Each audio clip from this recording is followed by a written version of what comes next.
Shall I focus on one business or multiple ones? This is what we're going to answer today. Welcome to another episode of Explode Your Expert Business Show. My name is Simone Vincenzi, and today we're going to look at shall we focus on one business or multiple ones? Now, let's get started straight to the point because we are going to explore this topic in 5 different phases. The 5 phases are stay in your lane. Now, first of all, find your lane, stay in your lane, make one lane grow, create an ecosystem, and scale the ecosystem. So these are the things that we are going to cover in this particular video if you're watching on YouTube or audio if you're listening on podcast. So find your lane, stay in your lane, make your lane grow, create an ecosystem, and scale the ecosystem. Now, the reason why I'm exploring this topic is because it has been a bit like my blessing and my course of my entrepreneurial life. I have about 7 businesses, 6 or 7. Sometimes I forget. I think 7 businesses. And they were not all built at once. And I think that there is this topic on this question. Is it better to focus on one business, which is the most logical thing? You work on one, you only focus on one, and because you only focus on one, it will grow much faster. Or do you want to add multiple businesses? Because actually, if you only focus on one thing and that thing goes down, then at least you have something else to fall back on. So there are these 2 conflicting pieces of advice. So I can only share things from my experience, and I will say that the first step, if you want to grow a successful business or successful businesses, is to find your lane. But find your lane doesn't mean actually stick with one business. That doesn't mean that. Find your lane is the exploration phase. You gotta play around. I think there was this clip that was going viral a bit on TikTok and on Instagram. The more you fuck around, the more you find out. I don't know if you saw that particular clip. And that's the find your lane part. Because you can't really focus on one thing if you don't know what you're great at, if you don't know what your strengths are, what your weaknesses are. And I started my first GTeX when I was 23. That was 11 years ago. And at the moment of this recording, the first 3 years of GTeX, they were literally fucking around, pardon the French, where I was exploring and I was getting to know myself. I was getting to know who I was. I was getting to know my strength, my weaknesses, what I respond well to, what I didn't respond well to. And actually, I can say that probably the first 10 years of business, now that I'm in my 11th year, the first 10th year I've been in finding my lane. Because that's where you know what your genius is. So first of all, when in terms of finding your lane, you want to find out what is your zone of genius. So is it operations? You're great, someone who is awesome at operation, and that's your zone of genius. That's your lane. Is it speaking and entertainment, maybe? That's your zone of genius. Is that teaching? And that's your zone of genius. Is that being the star of the show? Being at the center of the attention? That's your zone of genius. Is it supporting someone? Is it making deals? Is it thinking strategically? Is it having great awareness of details? What is your zone of genius? Because your zone of genius can be applied in different fields.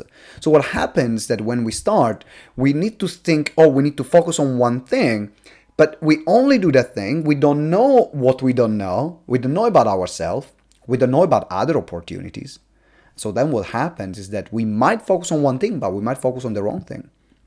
So there is this moment of exploration in finding your lane, when you find out what is your zone of genius. So in my case, I found out that my zone of genius is speaking, is bringing people together, teaching, and making complex concept fairly simple. So that's and simplifying complex things. That's where I'm at my best the most, when I'm on stage speaking, when I'm teaching something, when I'm simplifying things, and I'm bringing people together. It only took me 11 years to find out, or 34, but hey, everyone takes his own time, right? So once you find your lane, then we move to step 2, which is stay in your lane. Now at this point, then when you start eliminating things. And it might take you 2 years, it might take you 3 years, 4 years, it might take you 3 months. Everyone is a different journey. I'm not here to give you a time scale of when this is going to happen. You will know it inside you when you're ready to move to the next phase. So the next phase then is stay in your lane. So you're going to eliminate things that they don't bring you joy, that you're not good at, that you can't stand, that you know you can do, but you're not either that great at it, or they don't bring you happiness while you're doing them. So now you can refine it and refine it. Then when you can now select what is your lane and what niche are you going to really work, what niche are you really focusing in. Because by now finding your lane, you have found out the niche that you want to serve, and you have found out also where is your zone of genius. So how you're going to serve that particular niche. And then the next phase is staying in your lane, consolidating everything you do, creating processes and systems around it, really spending time eliminating other distraction to focus only on that thing to make it grow. And that's, for example, what happened for us after the fourth year of business. On the fourth year of business of GTeX, we knew that we were great at events. That's what was the past of GTeX. Now we focus on helping our clients, attract clients with webinars, and attract and increase the recurring revenues. That's what we do now. But at the beginning, we were organizing events. We did 1,000 events in 5 years. So as we found out that events was our thing, we were doing 200 events a year. That was our focus. That was our staying in our lane. That was my staying in my lane. And that was what got us then to grow and scale, as we say, exponentially. Then we move to the next phase, which is make one lane grow. So then again, you focus on making that particular lane grow. And now you're thinking, okay, what else do I need to make this lane grow? Do I need team? Do I need to sort out my marketing, my operations? So once you have then stayed in your lane, now you are attracting resources to make that lane grow. That's when we really started investing in our team. We went from, in 1 year, we went from 4 to 14 people in 1 year. For me, it was a bit of suicide because I never had any experience in managing that many people. So actually, it was a bit of a car crash. Then we downsized the team because it wasn't working. And then we now found a few years ago, then we found our dimension and we found our dynamic. But that's when you're focusing on making one lane grow, which then brings me to the fourth point of this process, which is, let's say that there are two types of personalities. Well, multiple types of personalities. But there is one type of person that is happy to do the same thing over and over again in a repetitive way. And they are happy as Larry in that way. Great. If you're that kind of person, you can actually keep growing your lane. Like, there is no limit. The limit is the market cap. How big is your market that you're in? That's your limit. But then you have other people that they need variety. I'm one of those. That's why it was very difficult, this process for me. I need variety in my life. I love to do different things. I'm very creative. I can start a business 5 businesses in my sleep. And so my challenge was to find my lane, staying in my lane, and make my lane grow. That was my challenges. But now we can grow and then create an ecosystem around it, which is point number 4. What does it mean? You have your lane, but you can have other smaller lanes that go into the bigger lane. That's how I'm thinking strategically about buying businesses or partnering up with other entrepreneurs to add businesses in our group that serve the same client. For example, GTeX, we are a training company. We support our clients to get to £10,000 a month or dollars a month in monthly recurring revenues, in particular using webinars. That's our main lane. Then, for businesses that are bigger, what we have added is our done-for-you services, where we do this for them. So we started another business with my business partner Nicola called GTeX Digital Media, where we do the done for you of what we teach. So this is our lane, is another element that connects to our lane.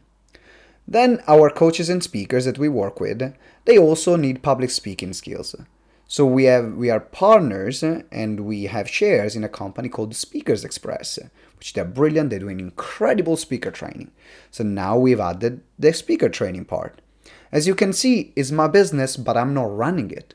I have someone else running the digital marketing agency, and I got someone else running the speaker training company. Then we have also we have my business partner that we were working together before.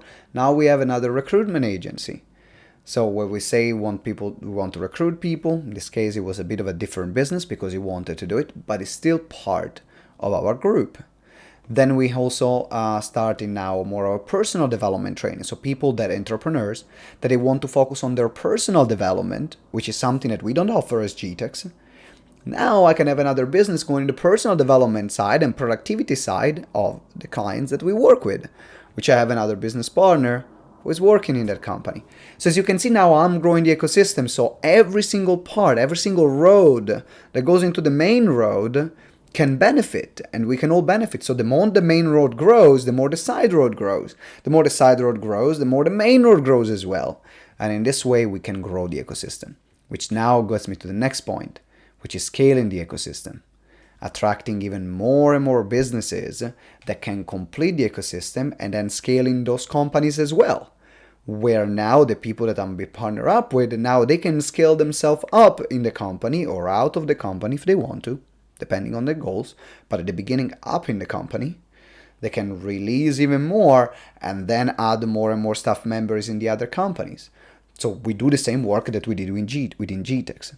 So as you can see, if by following this process, finding your lane, stay in your lane, make one lane grow, create an ecosystem, and scale the ecosystem, I can have both.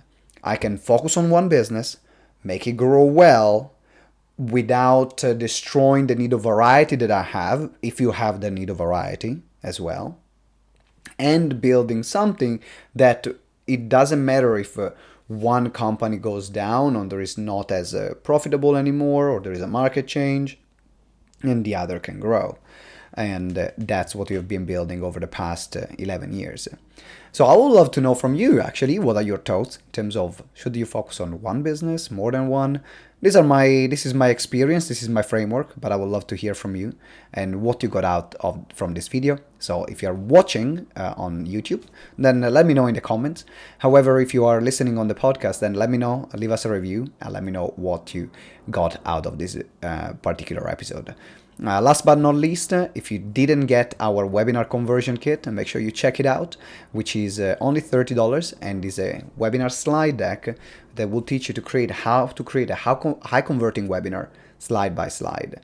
But it's a webinar that is designed to give value and make sales. So it's just not one of these empty pitches, but it's give value and making sale at the same time.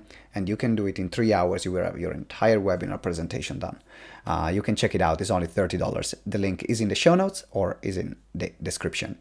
Thank you again for watching. If you have not subscribed, subscribe. And I think I've said everything. Yes, until next time, remember that together we grow exponentially. Ciao.